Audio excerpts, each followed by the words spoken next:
Hello everyone. Now we are going to start chapter 9 Heredity and Evolution.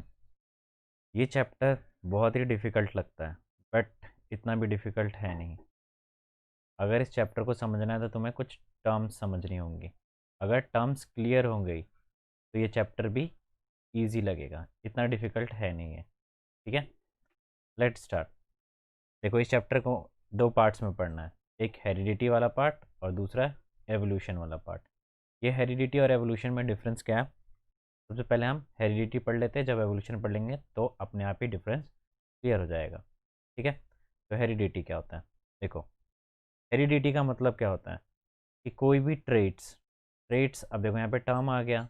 ठीक है, इस chapter के regarding तो तुम्हें टफ लगता है बट नहीं है। ट्रेट्स का मतलब क्या है? कैरेक्टर। अब ये कैरेक्टर का मतलब क्या होता है?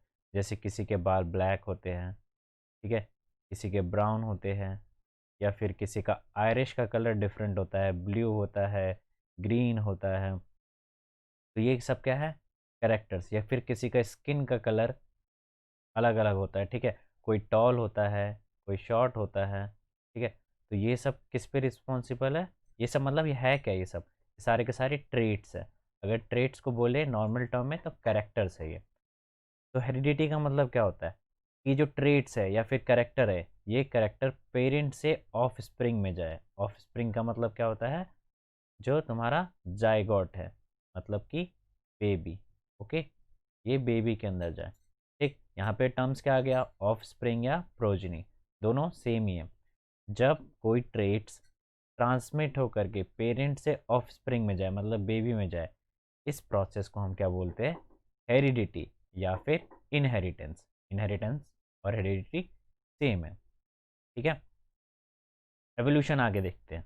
तो हेरिडिटी अभी क्लियर है कि ट्रेट्स ट्रांसमिट होना पेरेंट से ऑफ स्प्रिंग के अंदर। ठीक है, इसको बोला जाता है हेरिडिटी।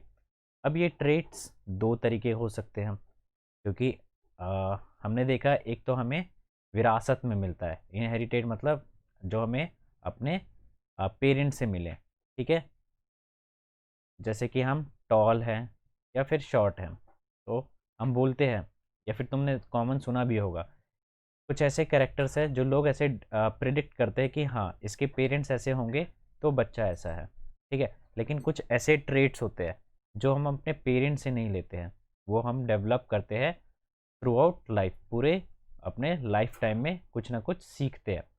ठीक है, अब डिफरेंस क्लियर करते हैं यहाँ पे। इनहेरिटेड ट्रेट्स क्या होता है? ऐसे ट्रेट्स जो पेरेंट्स से हमें ऑफ स्प्रिंग में मिले, मतलब बेबी मिले। फॉर एग्जांपल हाइट हो गया, स्किन का कलर हो गया, कर्ली हेयर हो गए। ये ट्रेट्स कहाँ पे प्रेजेंट होते हैं? जीन्स में। अब ये जीन क्या होता है आगे हम क्लियर करते हैं इसको। ठीक है, अभी के लिए याद रख लो कि ये ट्रेट्स इसके थ्रू ट्रांसफर होते हैं, जीन्स के through. Okay, this genetic variation, ये कैसा वेरिएशन है? एक जेनेटिक वेरिएशन है। और ये ट्रेट्स रिप्रोडक्टिव टिश्यूज में होते हैं। ठीक है, कॉज्ड इन रिप्रोडक्टिव टिश्यूज। एक्वायर्ड ट्रेट क्या होता है? एक्वायर्ड मतलब कुछ हासिल करना। ठीक है, जैसे मैंने बोला था कि थ्रू आउट लाइफ हम कुछ ना कुछ सीखते हैं, तो ये ट्रेट्स हमें थ्रू आउट लाइफ मिलता रहता है। फॉर एग्जाम्पल लर्निंग म्यूजिक, ये कोई बचपन से ही सीख करके नहीं आता, ये सीखता है यहाँ पे आने के बाद। तो learning music, developing muscles, gaining knowledge, these kind of traits we acquired throughout life. ठीक है, डेवलप ड्यूरिंग लाइफ टाइम, ये पूरे लाइफ टाइम तक डेवलप होता रहता है। और ये कैसा वेरिएशन है? Somatic variation. ठीक है, caused in non reproductive tissues, ये किसी रिप्रोडक्टिव टिश्यूज के अंदर नहीं पाया जाता है। ठीक, अब ट्रेट्स कैसे ट्रांसफर होते हैं? अभी मैंने क्या बोला था? ट्रेट्स जीन्स के थ्रू ट्रांसफर होते हैं। ये जीन्स कहाँ पाए जाते हैं? तो देखो, तुमने पढ़ा था कि एक सेल होता है, सेल के बीच वाले पार्ट को हम न्यूक्लियस बोलते हैं। न्यूक्लियस के अंदर क्रोमेटिन मटेरियल पढ़ा था। ठीक है, जब ये क्रोमेटिन मटेरियल एक स्ट्रक्चर्ड वे में आ जाता है तो क्या बन जाता है? क्रोमोसोम्स। इन क्रोमोसोम्स के ऊपर ही, ठीक है, ऐसे क्रोमेटिन मटेरियल देखा था ना तुमने? जब ये क्रोमेटिन मटेरियल स्ट्रक्चर वे में आ जाता है ऐसे करके, ठीक है, तो इसको क्रोमोसोम्स बोलते हैं। इसी क्रोमोसोम्स के अंदर जीन्स होते हैं, और जीन्स हमेशा पेयर में होते हैं, याद रखना। ठीक है, जैसे कि अगर मैं सेक्स सेल्स की बात करूं तो तुमने देखा होगा एक्स एक्स होता है या फिर एक्स वाई होता है। तो ये क्या है? जीन है। ठीक है, जीन क्लियर हो गया। तो ट्रांसफ़र कैसे होते हैं? थ्रू जीन्स ट्रांसफ़र होते हैं। अब ये जीन का थ्योरी, ठीक है, लेकर के कौन आया था? ग्रिगोर मेंडल लेकर के आए थे, ठीक है। This was cleared by Gregor Mendel. He studied genetics, पूरे जेनेटिक्स के बारे में इन्होंने पढ़ा, और इनको फादर ऑफ इनहेरिटेंस भी बोला जाता है, ठीक है। इन्होंने कुछ गार्डन पी प्लांट सेलेक्ट करे अपने एक्सपेरिमेंट के लिए। इन्होंने आदमियों के ऊपर एक्सपेरिमेंट क्यों नहीं किया? ठीक है, ये क्वेश्चन पूछा जाता है। तो आदमियों के ऊपर इसलिए नहीं करा, देखो इसके रीज़न ये है। It was easy to grow, easy था ग्रो करना। लाइफ स्पैम शॉर्ट होता है, शॉर्ट लाइफ साइकिल प्लांट्स का, ठीक है। ह्यूमंस का बहुत ज़्यादा होता है, ठीक है। अगर अगर हमें first generation, second generation, third generation, इतने जनरेशन तक देखना पड़ा, फॉर एग्जांपल देखना पड़ा, ठीक है, तो हम 100+ ईयर्स तो हमें रुकना ही पड़ेगा, ठीक है, इतने जनरेशन तक देखने के लिए, ठीक है। तो लाइफ स्पैम कम होता है, इजी ग्रो हो जाता है ये, ठीक है। और it had 7 pairs of contrasting characters, और इन्होंने 7 कैरेक्टर्स, कॉन्ट्रास्टिंग कैरेक्टर्स का मतलब क्या है? 7 डिफरेंट डिफरेंट कैरेक्टर्स के ऊपर इन्होंने स्टडी करी। वो कैरेक्टर्स क्या क्या था? पहला इन्होंने स्टडी करा फ्लावर्स का कलर के ऊपर, सेकंड क्या था? प्लांट के हाइट के ऊपर, थर्ड क्या है? सीड कलर, फिर सीड का शेप, फिर पॉड कलर, फिर पॉड का शेप, फिर फ्लावर का पोजीशन, ठीक है। अब कैसा है ये देखो, इन ट्रेट्स के अंदर हमने ट्रेट्स 2 टाइप्स के पढ़े थे। पहला क्या था? एक्वायर्ड ट्रेट्स, और दूसरा क्या था? इनहेरिटेड ट्रेट्स, ठीक है। अब ये हम इनहेरिटेंट ट्रेट्स के बारे में पढ़ रहे हैं, ठीक है। इनहेरिटेंट को भी 2 टाइप्स में बांटा गया है, एक है डोमिनेंट ट्रेट और एक है रिसेसिव ट्रेट। ये डोमिनेंट और रिसेसिव क्या होता है, ये आगे हम डिस्कस करते हैं। पहले ये देख लो कि ये फ्लावर के कलर क्या क्या थे। ये पर्पल कलर था डोमिनेंट जो है, और रिसेसिव जिसको बोला गया था वो वाइट कलर है।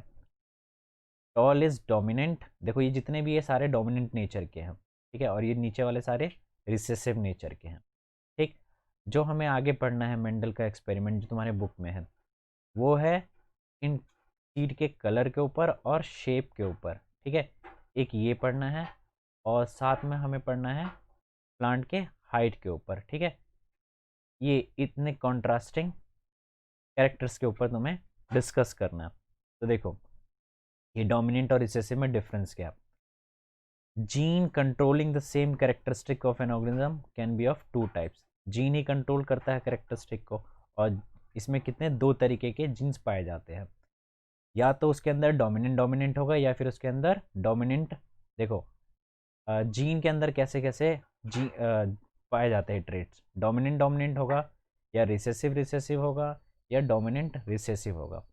इस वाले केस में तो फाइनल आंसर डोमिनेंट आने वाला है, इस वाले केस में भी फाइनल आंसर रिसेसिव आने वाला है, बट इस वाले केस में क्या आता है फाइनल आंसर, इसी के ऊपर अब डिस्कस करते हैं। वैसे आंसर आएगा डोमिनेंट, ठीक है। देखो डोमिनेंट का मतलब क्या है, ये फिक्स है। डोमिनेंट मतलब जो हमें अपीयर हो फाइनल, ठीक है। लेट सपोज अगर टॉल, टॉल एक ट्रेट है, ठीक है, एक कैरेक्टर है, इसके जीन है, कैसे है? टी वाले, ठीक है, ये पेयर में होता है। और स्मॉल भी एक ट्रेट है, इसके कैसे जीन होते हैं? Small T small T. तो ये दोनों क्या है? ये रिसेसिव है, ठीक है, और ये दोनों क्या है? डोमिनेंट है, ठीक है। बट जब ये फ्यूज हो जाता है, ठीक है, तो फ्यूज होने के बाद इसमें से एक टी आता है, और इसमें से एक स्मॉल टी आता है। अब यहाँ पे बात फंसती है कि क्या अपीयरेंस होगा। तो ये अपीयरेंस अपने आप ही डिसाइड होता है, ठीक है, और ये अपीयरेंस डिसाइड होगा, टॉल होगा, हमें लंबा दिखाई देगा। इट मीन्स क्या है, मतलब जो उन्होंने एक्सपेरिमेंट करा था, तो उन्होंने क्या बताया था कि जो टॉल नेचर का है, मतलब जिसका अपीयरेंस जैसा होगा वो डोमिनेंट नेचर का होगा। तो यहाँ पे अपीयरेंस किसका हुआ? टॉल का। तो कैपिटल टी क्या है यहाँ पे? डोमिनेंट है, ठीक है, और स्मॉल टी क्या है यहाँ पे? रिसेसिव है, ठीक। जैसे अगर मैं शेप की बात करूँ, ये शेप की, तो capital R is for round shape, ठीक है, and small R is for wrinkled shape, ठीक है। अब इसमें से एक जीन इसमें से आया, और एक जीन इसमें से आया, कैपिटल आर स्मॉल। अब अपीयरेंस कैसा होगा? राउंड होगा, ठीक है। यहाँ पे भी आया, तो अब अपीयरेंस कैसा होगा? Capital R small R. तो राउंड। तो देखा इन्होंने कि अपीयरेंस कौन डिसाइड कर रहा है इसके अंदर, ये डिसाइड कर रहा है। इट मीन्स ये इसके अगेंस्ट में क्या है, एक डोमिनेंट नेचर का है। ठीक है, तो डोमिनेंट आई थिंक तुम्हें क्लियर हो गया होगा। डोमिनेंट वो होते हैं जो अपीयरेंस डिसाइड करे। ठीक है, the gene which decides the appearance of an organism even in the presence of alternative gene is known as dominant.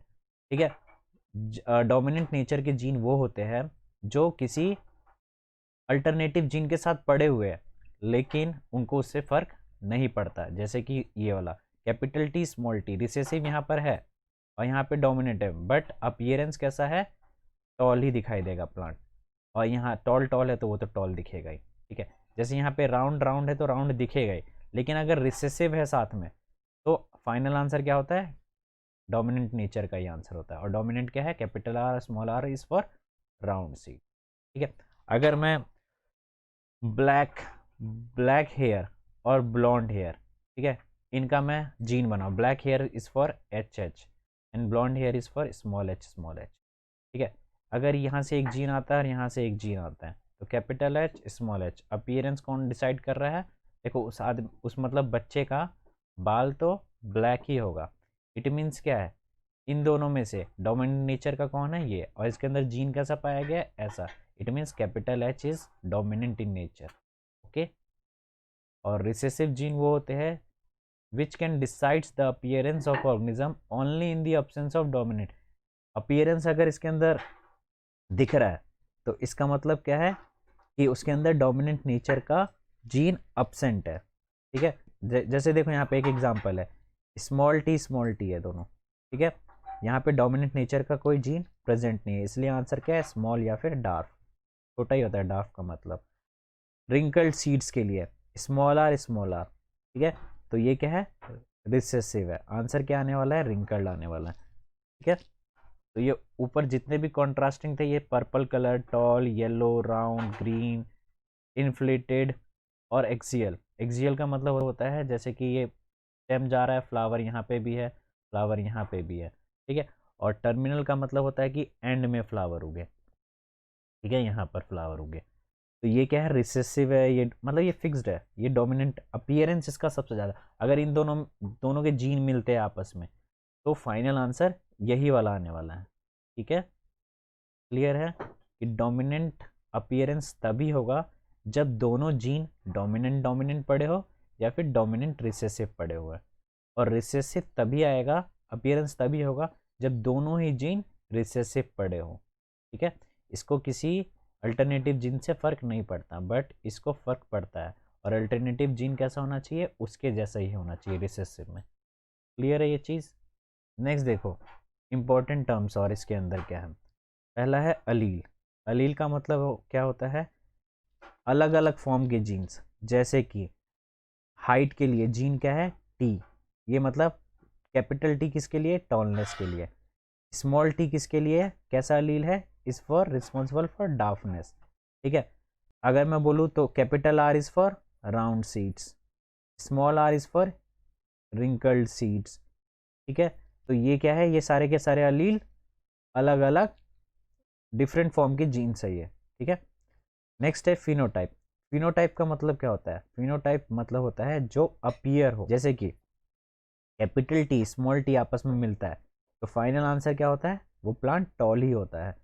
Capital R small are अगर मिलता है तो फाइनल आंसर क्या होता है, वो राउंड शेप का ही सीड निकलता है। ठीक है, तो यहाँ पे अपीयरेंस है, ये क्या है, ये सारे अपीयरेंस, इसको बोलते हैं फिनोटाइप। ठीक है, जो अपीयर होता है टॉल या छोटा, छोटा होने के लिए स्मॉल टी स्मॉल टी। ठीक है, तो ये क्या है, अपीयरेंस है। जीनोटाइप क्या होता है, अब देखो टॉल होने के लिए कैपिटल टी भी हो सकता है और स्मॉल टी कैपिटल टी भी हो सकता है। तो जीनोटाइप्स क्या होते हैं, जो जीन रिस्पॉन्सिबल है, ठीक है, किसी फिनोटाइप होने के लिए। फिनोटाइप होने का मतलब जैसे तुम्हें दिखाई दे रहा है वो टॉल है, लेकिन टॉल के लिए जीनोटाइप अलग अलग भी हो सकता है, एक कैपिटल टी और दूसरा कैपिटल टी और स्मॉल टी। ठीक है, तो ये जीनोटाइप है, जैसे ये जीनोटाइप, इसमें ये जीनोटाइप, ये जीनोटाइप, ये जीनोटाइप, ये जीनोटाइप।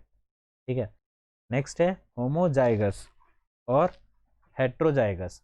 ठीक है, होमोजाइगस का मतलब क्या होता है, जिसमें जीन्स जो तुम्हारा जीनोटाइप है वो कैसे होने, मतलब अलील, जो तुम्हारा अलील है, ठीक है, वो कैसा होना चाहिए, सेम टाइप का होना चाहिए। जैसे कि अभी ऊपर एग्जाम्पल में देखा हमने, टॉल होने के लिए जीनोटाइप कैसा होना चाहिए, कैपिटल टी और capital T small T, but इस दोनों में अलील कैसे है, सेम है, ठीक है। तो सेम अलील होते हैं तो उसको बोलते हैं होमोजाइगस, और डिफरेंट अलील होते हैं उसको बोलते हैं हेट्रोजाइगस।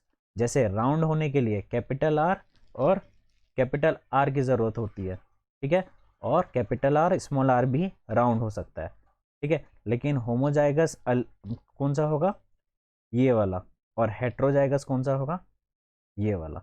इसको बोलते हैं प्योर फॉर्म, ठीक है। Ramayo mentoring make a difference. Subscribe us on YouTube and get free doubt clearing session or notes.